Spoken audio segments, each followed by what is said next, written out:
Hello दोस्तों, math जागरण में आप सभी को स्वागत है और मैं हूं दिनेश कुमार। तो कैसे हैं आप सभी? मैं आशा करता हूं कि आप सभी अच्छे होंगे और बहुत ही ज़बरदस्त तरीके से होंगे। ठीक है, तो देखिए आज का हमारा टॉपिक होगा अम्ल, क्षार और लवण। ठीक है ना। अम्ल, क्षार और लवण में जो है आज हम पढ़ने वाले हैं सिर्फ और सिर्फ अम्ल के बारे में। ये हमारा जो है चैप्टर है अम्ल, क्षार और लवण। लास्ट जो हमारा 10th जो है, जो केमिस्ट्री हमारा जो दूसरा चैप्टर जो है लेसन 2, उसमें हमको पढ़ना है अम्ल, क्षार और लवण सेकेंड चैप्टर में। तो आज हम सिर्फ डिस्कस करेंगे अम्ल के बारे में। तो आप शुरू से लेकर के लास्ट तक देखिएगा, बहुत मज़ा आएगा। यकीन अगर आपको नहीं होता है तो एक और वीडियो को सिर्फ पूरा देख लेना, उसके बाद आप बताना कि अम्ल से आपको अगर किसी भी प्रकार का दिक्कत होता था समझने के लिए तो आप मुझसे क्या कर सकते हैं, बढ़िया समझ सकते हैं इस वीडियो को देख करके। तो आइए मैं आज आपको जो है पूरा जी जान लगा दूंगा समझाने के लिए। ठीक है, मैं पूरा कोशिश करूंगा कि आपको, ठीक है ना, वीडियो के माध्यम से ही जो क्या कर दें, सिखलाने की कोशिश करते हैं हम। तो आइए आज का हमारा सबसे पहला सवाल होगा अम्ल। देखिए आज हम पढ़ेंगे सिर्फ और सिर्फ अम्ल के बारे में, क्योंकि इसका जो है पार्ट बाई पार्ट हम वीडियो लेकर के आएंगे। लेकिन उससे पहले आप अगर मेरे चैनल पर अगर पहली बार होंगे तो चैनल को सब्सक्राइब कर लेना, और अगर वीडियो अगर अच्छा लगता हो तो वीडियो को लाइक कर देना और दोस्तों तक शेयर करने की जरूर कोशिश करना। ठीक है ना। इससे क्या होता है कि पढ़ाने वाले को एक अंदर का जो मोटिवेशन जो होती है, मनोबल जो होता है, क्या हो जाता है, बढ़ जाता है। तो आइए मैं आशा करता हूं कि मैं जो समझाऊंगा कहीं ना कहीं जाकर के आपके दिमाग में सीधे क्या हो जाएगा, सेट हो जाएगा। देखिए आज हम पढ़ेंगे अम्ल के बारे में। सबसे पहले जो है अम्ल होता क्या चीज़ है। ठीक है, अम्ल कहते हैं किसको है। ठीक है ना, आपके एग्जाम में मतलब क्वेश्चन पूछता है। ठीक है, तो अम्ल हम किसे कहते हैं, सबसे पहले हम उसकी परिभाषा को देख लेते हैं। तो देखिए अम्ल कहने का मतलब होता है कि आप लिखिएगा, अगर आपके एग्जाम में अगर आएगा, आप कॉपी या पेन लेकर के बैठ जाएं। ठीक है ना, आप हम जैसे जैसे मतलब हम यहाँ पर शॉर्टकट तरीका से लिखे हैं, शॉर्ट तरीके में, ताकि मैं आपको कम समय में क्या कर दूँ, इसको बताने की कोशिश कर दूँ। देखिए अम्ल किसे कहते हैं, तो आप लिखिएगा कि वे पदार्थ, ठीक है ना, ध्यान से सुनिएगा आप, कि वे पदार्थ जो स्वाद में खट्टा होता है, वे पदार्थ जो स्वाद में खट्टा होता हो क्या कहलाता है, अम्ल कहलाता है। कहने का मतलब है कि दुनिया में जितने भी खट्टे पदार्थ हैं, ठीक है ना, उन सभी में क्या होती है, अम्ल पाया जाता है। जितने भी खाद्य पदार्थ, जितने भी खट्टे खाद्य पदार्थ है, सभी में क्या मौजूद होता है, अम्ल मौजूद होता है। इसीलिए जब हम उसे खाते हैं तो खट्टा लगता है। जैसे नींबू को आप खाइएगा तो खट्टा लगेगा, इसका मतलब उसमें क्या चीज़ है, अम्ल है। कच्चे आम को खाइए, पके आम को भी खाइएगा तो खट्टा लगता है, इसका मतलब उसमें क्या चीज़ है, अम्ल है। इमली को खाइए, खट्टा लगेगा, इसका मतलब उसमें अम्ल है। टमाटर को खाइए, खट्टा लगेगा, इसका मतलब उसमें क्या चीज़ है, अम्ल है। ठीक है ना। तो कहने का मतलब ये चीज़ होता है कि जिसको हम खा रहे हैं, अगर खाने के बाद उसे खट्टा लग जाता है, ठीक है ना, खट्टा महसूस होता है, तो हम समझेंगे कि उसमें जो है क्या है, एक प्रकार का अम्ल पाया जा रहा है। ठीक है, तो आप इसका डिफिनेशन ऐसे लिखिएगा कि वे पदार्थ जो स्वाद में खट्टा होता है, हम उसे क्या कहते हैं, अम्ल कहते हैं। ठीक है ना, बहुत ही अच्छा जवाब है, बहुत ही अच्छा मतलब कि परिभाषा इसका हो जाता है। या फिर आप दूसरे शब्दों में कह सकते हैं, ठीक है ना, आप दूसरे शब्दों में अम्ल को परिभाषित कैसे कर सकते हैं, कि वे पदार्थ जो जल में घुल करके, ठीक है, ध्यान से सुनिएगा आप, कि वे पदार्थ जो जल में घुल करके हाइड्रोजन आयन देता है, हम उसे क्या कहते हैं, तो अम्ल कहते हैं। जैसे यहाँ पर देखिए एक बार हम परिभाषा को दिखा दे रहे हैं कि वे पदार्थ जो जल में घुल करके हाइड्रोजन प्लस, यहाँ पर होना चाहिए, हाइड्रोजन आयन का करता है, देता है। ठीक है, अगर नहीं समझ में आया होगा तो आइए हम आपको समझाने की कोशिश करते हैं। जैसे देखिए हम यहाँ पर एक एग्जांपल लेकर के रखे हैं। ठीक है ना, एग्जांपल यहाँ पर हमारा 3-4 एग्जांपल है। ठीक है, देखिए जब हम HCl को, HCl कहने का मतलब हाइड्रोक्लोरिक अम्ल, ये भी एक प्रकार का अम्ल है। जब HCl को हम जल के साथ अभिक्रिया करवाते हैं, ठीक है, जब हाइड्रोक्लोरिक अम्ल को, देखिए यहाँ पर जब HCl को अम्ल के जल के साथ जब हम अभिक्रिया करवाते हैं, तो जैसे ही हाइड्रोक्लोरिक अम्ल जल के साथ अभिक्रिया कराती है तो हाइड्रोजन जो है आयन में बदल जाता है। तो हाइड्रोजन पर कैसा आयन, तो प्लस, हाइड्रोजन पर हमेशा प्लस होगा। ठीक है, और शेष क्या चीज बचता है, क्लोरीन। क्लोरीन पर कौन सा आयन हो जाता है, ऋण आयन, मतलब कि माइनस में हो जाएगा। तो हाइड्रोजन हमेशा प्लस में होगा, क्लोरीन हमेशा माइनस में होगा। ठीक है ना, इसका मतलब ये क्या है, हमारा अम्ल है। ठीक है, तो हम परिभाषा यहाँ पर लिखेंगे, वे पदार्थ जो जल में घुल करके हाइड्रोजन आयन देता है, उसे हम क्या कहते हैं, अम्ल कहते हैं। ये अम्ल का दूसरा परिभाषा हो गया। आपको जो अच्छा लगता है, पहला परिभाषा या फिर दूसरा परिभाषा, आप वो दोनों परिभाषाओं में से एक परिभाषा का कर सकते हैं, सही से लिख सकते हैं। ठीक है, आई होप कि आपको यहाँ तक समझ में आ गया होगा। जैसे देखिए HCl के मतलब होता है हाइड्रोक्लोरिक अम्ल, ठीक है ना, और यहाँ पर H2SO4 का मतलब होता है सल्फ्यूरिक अम्ल। क्या होता है, सल्फ्यूरिक अम्ल। चलिए हम इसको लिख लेते हैं, सल्फ्यूरिक अम्ल। ठीक है ना, सल्फ्यूरिक, ठीक है, H2SO4 का मतलब क्या होता है, सल्फ्यूरिक अम्ल होता है। आप इसे कॉपी में नोट कर लीजिएगा। ठीक है, HNO3 का मतलब होता है नाइट्रिक अम्ल। क्या होता है, नाइट्रिक अम्ल होता है। तो हम इसको भी लिख लेते हैं, नाइट्रिक अम्ल। क्या होता है, नाइट्रिक अम्ल होता है मेरे दोस्त। ठीक है, नाइट्रिक अम्ल होता है। उसके बाद बाद अगर हम देखें, ठीक है, H2CO3 का मतलब होता है कार्बोनिक अम्ल। क्या होता है? कार्बोनिक अम्ल। ये भी अपने आप में इसका गुण कैसा होता है? तो खट्टा होता है, ठीक है। तो H2CO3 का मतलब होता है कार्बोनिक अम्ल। क्या होता है? कार्बोनिक अम्ल, ठीक है ना। इसको भी हम लिख दे रहे हैं कार्बोनिक, ठीक है, कार्बोनिक अम्ल। क्या इसको बोलेंगे? कार्बोनिक अम्ल कहेंगे। एक और है H2PO4, इसको हम बोलते हैं फास्फोरिक अम्ल। क्या बोलते हैं?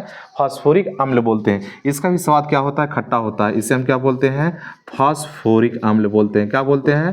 फास्फोरिक अम्ल कहते हैं। क्या कहते हैं? अम्ल कहते हैं। कहने का मतलब है कि ये सभी के सभी जो है ना, ठीक है, अपने आप में क्या होता है? इसका गुण खट्टा होता है। किसका? हाइड्रोक्लोरिक अम्ल का भी, ठीक है ना। जैसे हम लोग क्या करते हैं, कभी जब भोजन करते हैं तो कभी कभी क्या होता है कि ढकार आता है। ढकार जब आता है तो कैसा होता है? खट्टा आता है। इसका मतलब पेट में जो है कौन सा अम्ल है? हाइड्रोक्लोरिक अम्ल है। और जब खट्टा ढकार जब बाहर जब आती है, जब ढकार जब बाहर आता है, ठीक है ना, तो वह कैसा लगता है? तो खट्टा लगता है। इसका मतलब है कि हमारे पेट में भी एक प्रकार का अम्ल होता है और वह अम्ल हमारा होता है हाइड्रोक्लोरिक अम्ल होता है, ठीक है ना। उसी प्रकार हमारा H2SO4 जो हमारा एक प्रकार का सल्फ्यूरिक अम्ल है, इसी को हम बोलते हैं सल्फ्यूरिक अम्ल, ठीक है ना।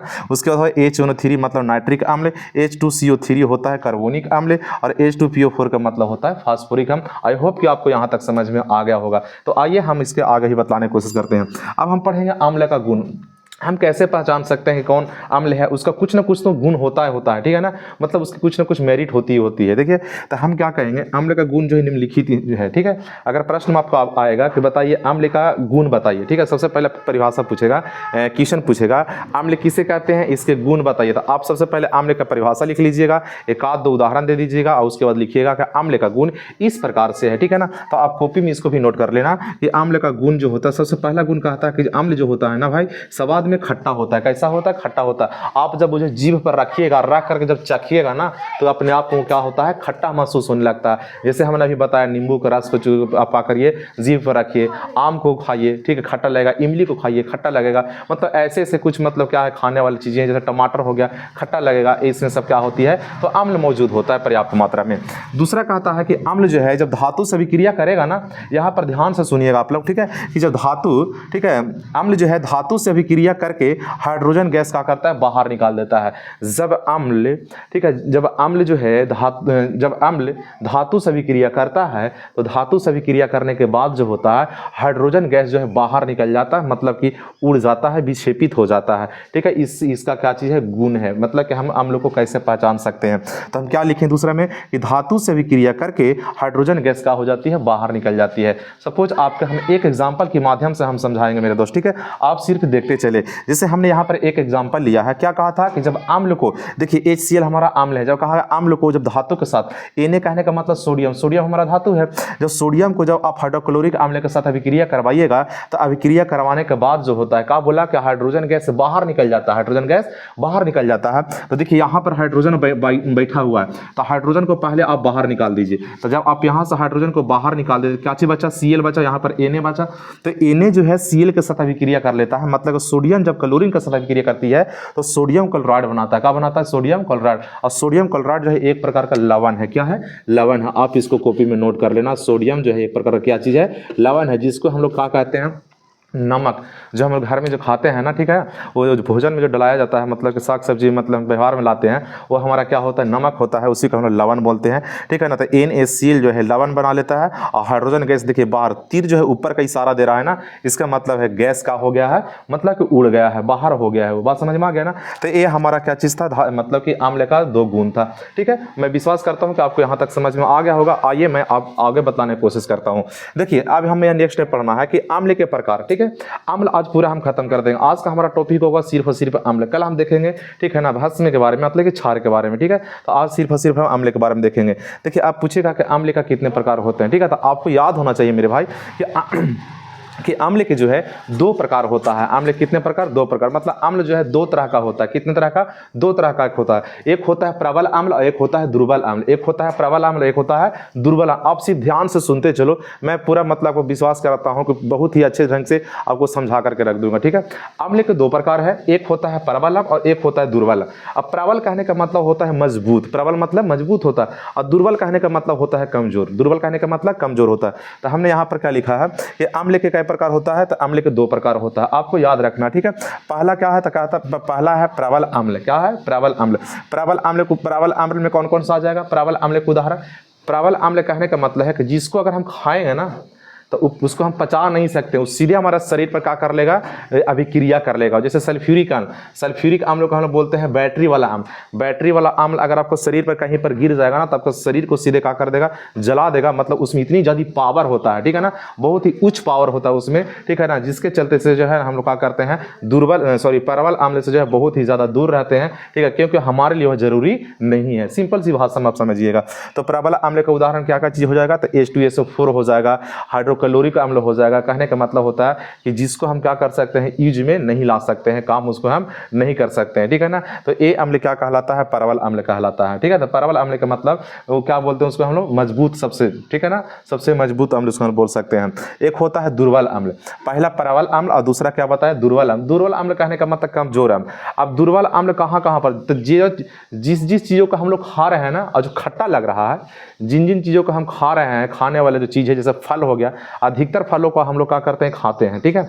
तो खाने के बाद जो होता है खट्टा कहीं ना कहीं पर लगता है, तो इसका मतलब है कि उसमें कौन सा अम्ल है? दुर्बल अम्ल है। जो खट्टा है और जिसको हम खा गए, इसका मतलब है कि दुर्बल अम्ल है, ठीक है ना। मतलब है कि उसमें जो है उतनी ज़्यादा पावर नहीं है, जितना ज़्यादा पावर प्रबल अम्ल में होता है उतना ज़्यादा पावर जो है दुर्बल अम्ल में नहीं होता है, ठीक है ना। तो आपको याद हो गया होगा। प्रबल अम्ल कहने का मतलब जिसको हम खा पी नहीं सकते हैं, ठीक है ना, हमारे शरीर पर आकर क्या कर सकता है? मतलब को अटैक कर सकता है। जैसे ज़्यादातर सुने होंगे कभी कहीं लड़कियां के ऊपर क्या कर दी जाती है? एसिड फेंक दिया जाता है चेहरों पर, ठीक है। तो वही होता है हमारा H2SO4 बैटरी वाला अम्ल ही किसी भी मतलब कि लड़कियों के ऊपर जो है ना जब क्या कर जाते हैं? एसिड को डाल दिया जाता है तो उसके शरीर को क्या कर देता है? जला करके राख कर देता है। या फिर हम लोग को ही बॉडी पर या फिर हम लोग के जब कपड़ा पर पड़ेगा ना तो उसको क्या कर देगा? जला करके राख कर देगा, ठीक है। चलिए यहाँ तक आपको समझ में आ गया होगा। तो आप याद रखिएगा कि अम्ल का प्रकार 2 प्रकार होता है, एक प्रबल अम्ल, एक होता है दुर्बल अम्ल। दुर्बल अम्ल देखिए हम यहाँ पर लिखेंगे खाने वाले पदार्थ में होता है दुर्बल अम्ल, ठीक है। खाने वाले पदार्थ जितना भी है और खट्टा है, खट्टा होना चाहिए, ठीक है, वो उसमें कौन सा अम्ल होगा? तो दुर्बल अम्ल होगा। मतलब जिसको हम खा करके पचा सकते हैं, सिंपल सी भाषा में समझिए। अब हम लोग देखेंगे प्रबल अम्ल और दुर्बल अम्ल का परिभाषा। प्रबल अम्ल हम किसे कहते हैं और दुर्बल अम्ल हम किसे कहते हैं, ठीक है। प्रबल अम्ल कहने का मतलब होता है कि जब जल में घुलेगा, ठीक है, जल में घुल करके जो है ना अधिक हाइड्रोजन आयन देगा। जल में वे अम्ल जो जल में घुल करके, आप ऐसे लिखिएगा कि प्रबल अम्ल किसे कहते हैं, ठीक है ना। आप ध्यान से सुनिए, प्रबल अम्ल किसे कहते हैं? तो आप लिखिएगा कि वे अम्ल जो जल में घुल करके अधिक मात्रा में हाइड्रोजन आयन देता है। देखिए हाइड्रोजन के ऊपर प्लस में है, इसका मतलब हाइड्रोजन क्या करेगा? अत्यधिक देगा, ठीक है। तो हम लिखेंगे कि वे अम्ल जो जल में घुल करके, ठीक है, अधिक मात्रा में हाइड्रोजन आयन देता है, उसी को हम लोग क्या कहते हैं? प्रबल अम्ल कहते हैं। फॉर एग्जाम्पल प्रबल अम्ल का तो हमने बार बार बता रहा है, HCl हमारा प्रबल अम्ल हो गया, H2SO4 प्रबल अम्ल हो गया, और ऐसे ऐसे अम्ल है जिसको हम क्या कर सकते हैं? प्रबल अम्ल के अंतर्गत हम उसको क्या कर सकते हैं? ला सकते हैं। चलिए अगला पॉइंट हम समझेंगे। अगला पॉइंट हमारा कहता है दुर्बल अम्ल, ठीक है, जो अम्ल का दूसरा प्रकार है। दुर्बल अम्ल किसको कहते हैं? दुर्बल कहने का मतलब कमजोर, सिंपल सी भाषा में समझिए। प्रबल कहने का मतलब मजबूत। तब प्रबल अम्ल जो है हाइड्रोजन को अधिक मात्रा में देगा, ठीक है।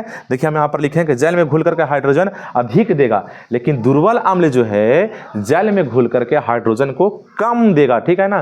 प्रबल अम्ल हाइड्रोजन को अधिक देगा और दुर्बल अम्ल जो है जल में घुल करके कम हाइड्रोजन देगा। तो हम यहीं पर लिखे हैं कि प्रबल अम्ल जो है जल में घुल करके अधिक हाइड्रोजन आयन देता है, ठीक है, और दुर्बल अम्ल जो है जल में घुल करके कम हाइड्रोजन आयन देता है। हम इसे क्या कह सकते हैं? दुर्बल अम्ल कह सकते हैं। और दुर्बल अम्ल का परिभाषा हो जाएगा H2CO3 CH3COOH, ठीक है ना। CH3COOH को हम लोग एसिटिक अम्ल बोलते हैं। क्या बोलते हैं? एसिटिक अम्ल बोलते हैं, ठीक है ना। जैसे इमली हो गया, ये भी दुर्बल अम्ल है, ठीक है। टमाटर हो गया, ये भी दुर्बल अम्ल है, उसको हम खा सकते हैं, खा करके हम उसको पचा सकते हैं, ठीक है ना। तो ये हमारा आज का टॉपिक था अम्ल। आप कमेंट बॉक्स में कमेंट कर सकते हैं कि आपको अम्ल के बारे में जानकारी कैसा लगा।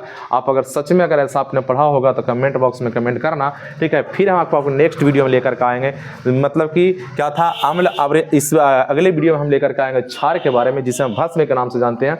और ठीक इसी प्रकार से जो है ना हम नए तरीका से बताने की कोशिश करेंगे। मुझे विश्वास है कि हमने जो बताने की कोशिश किया कहीं ना कहीं पर आपको अच्छे से समझ में आ गया होगा, ठीक है। अगर आपको आया होगा तो मेरे चैनल को सब्सक्राइब कर लेना और दोस्तों तक शेयर करने की कोशिश करना। अगर अच्छा लगा होगा तो कमेंट बॉक्स में कमेंट जरूर करना। हम फिर इसी प्रकार से अगले वीडियो में हम लेकर के आएंगे। तब तक इतना ही। All the best. जय हिंद, जय भारत।